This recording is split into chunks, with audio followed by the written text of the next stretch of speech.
اگر اللہ تعالیٰ کو عرش پر مانے تو سوال ہوگا کہ عرش مخلوق ہے جو ازل سے نہیں ہے، اللہ خالق ہے جو ازل سے ہے۔ اگر اب اللہ عرش پر ہے تو جب عرش نہیں تھا پھر اللہ کس چیز پر تھا، پھر کیا مکان تھا؟ یہ اعتراض ہمارے اوپر نہیں ہے۔ کیوں؟ ہم اللہ کو عرش پہ مانتے ہی نہیں ہیں۔ اگر آپ کہتے ہیں کہ اللہ تعالیٰ عرش پر ہے تو عرش اللہ کے لیے مکان بنا، اللہ اس کے لیے مکین بنے، اور یہ ضابطہ تکوینیہ ہے کہ مکان مکین سے بڑا ہوتا ہے۔ میں ضابطہ شرعیہ نہیں کہہ رہا، ضابطہ عقلیہ نہیں کہہ رہا، ضابطہ تکوینیہ ہے کہ اللہ کے مکان مکین سے بڑا ہوتا ہے، تبھی آدمی مکان میں رہ سکتا ہے۔ تو اگر اللہ عرش پر ہیں، عرش مکان ہوا، اللہ تعالیٰ مکین ہوئے، اور مکان مکین سے بڑا ہوتا ہے، پھر اس کا مطلب ہوگا عرش اللہ اکبر، جبکہ ہمارا عقیدہ ہے اللہ اکبر۔ اس سے اللہ کے بڑے ہونے کا عقیدہ ٹوٹ جائے گا۔ اس لیے ہم کہتے ہیں موقف یہ اختیار کرو کہ اللہ تعالیٰ عرش پر نہیں بلکہ اللہ تعالیٰ ہر جگہ پر ہیں۔ وَيَخَافُونَ رَبَّهُم مِّن فَوْقِهِمْ، یہ لوگ ڈرتے ہیں اپنے رب سے جو ان سے اوپر ہے۔ تو اس میں بتایا گیا ہے کہ یہ انسان جو ہے نا مکمل کس کے کنٹرول میں ہے؟ اللہ کے کنٹرول میں۔ اس سے یہ بھی پتہ چلتا ہے کہ بعض لوگ اس میں بڑا غلو کرتے ہیں کہ جس نے یہ کہہ دیا کہ اللہ عرش پر ہے، آسمان پر ہے، تو گویا مکان لازم آ گیا تو وہ گمراہ ہو گیا۔ قرآن خود جگہ جگہ کہہ رہا ہے بھلا اس سے تم ڈرتے نہیں ہو جو آسمان میں ہے؟ تو جو اللہ کا مطلب ہے وہی ہمارا مطلب ہے۔ کوئی آپ سے پوچھے نا کہ تم جب کہتے ہو اللہ آسمان پہ عرش پہ ہے تو یہ تو اللہ کے لیے جہت لازم آ رہی ہے، مکان لازم آ رہا ہے، تو آپ کہو نہیں لازم آ رہا۔ تو کہ کیوں لازم نہیں آ رہا؟ کہو جب اللہ اپنے بارے میں کہتا ہے کہ میں آسمان میں ہوں، تو جب اللہ کے کہنے سے لازم نہیں آ رہا تو ہمارے کہنے سے بھی لازم نہیں آ رہا۔ تو پھر ممکن ہے وہ آپ سے سوال کریں، آپ سے یہ پوچھیں کہ جب آپ نے کہہ دیا کہ وہ ادھر ہے، اوپر ہے، تو جہت تو ہو گئی، تو آپ کہیں بھائی نہیں ہوئی۔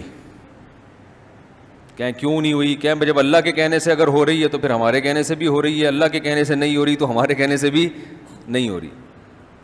تو اللہ اعلم بمرادہ، اللہ نے اپنے بارے میں ہمیں جو بتایا ہے اس کی پوری حقیقت اللہ ہی جانتا ہے۔ ہم تو وہ الفاظ استعمال کریں گے جو اللہ نے اپنے لیے استعمال کیے۔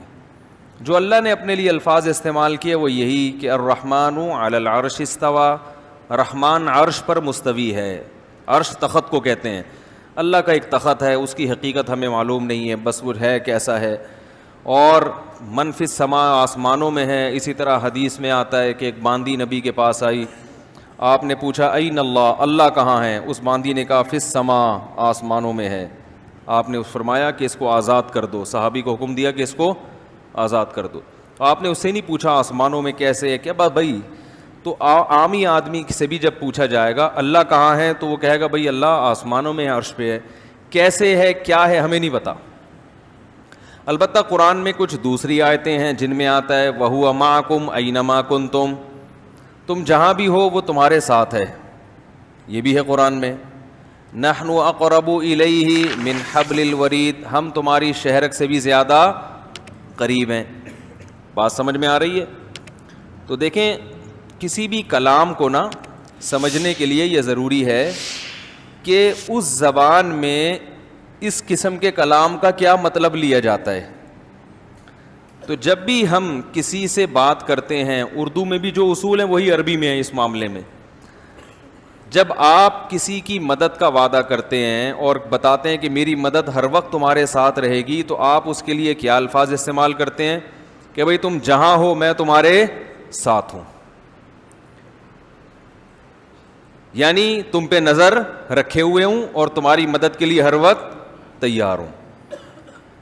تو یہاں مطلب یہ ہوتا ہے کہ علم کے لحاظ سے بھی تمہارے ساتھ ہوں، یعنی مجھے پتا ہوگا تم کیا کر رہے ہو، نظر رکھی ہوئی ہے میں نے، اور قدرت کے لحاظ سے بھی تمہارے ساتھ۔ قدرت کا مطلب کہ تمہاری مدد پر میں قدرت رکھتا ہوں، تم یہ نہ سمجھو کہ مجھے قدرت ہی نہیں ہے، تو میں ہر وقت تمہاری مدد کر سکتا ہوں۔ تو عربی میں بھی، چونکہ عربی بھی ایک زبان ہے، تو قرآن جب عربی میں نازل ہوا تو قرآن کا بھی وہی مطلب لیا جائے گا جو عربی زبان میں مطلب لیا جاتا ہے۔ قرآن جب کہتا ہے کہ اللہ کہاں ہے تو اس کا جواب قرآن دیتا ہے عرش پر ہے، لیکن قرآن دوسری جگہ یہ بھی بتاتا ہے کہ ہم ہر وقت تمہارے ساتھ ہیں. تو ان دونوں آیتوں میں تطبیق ایسے ہوگی کہ اللہ کی ذات عرش پر ہے، لیکن علم اور قدرت کے لحاظ سے اللہ ہر جگہ موجود ہے، ہر وقت ہمارے ساتھ ہے، یعنی ہمیں دیکھ بھی رہا ہے، سن بھی رہا ہے.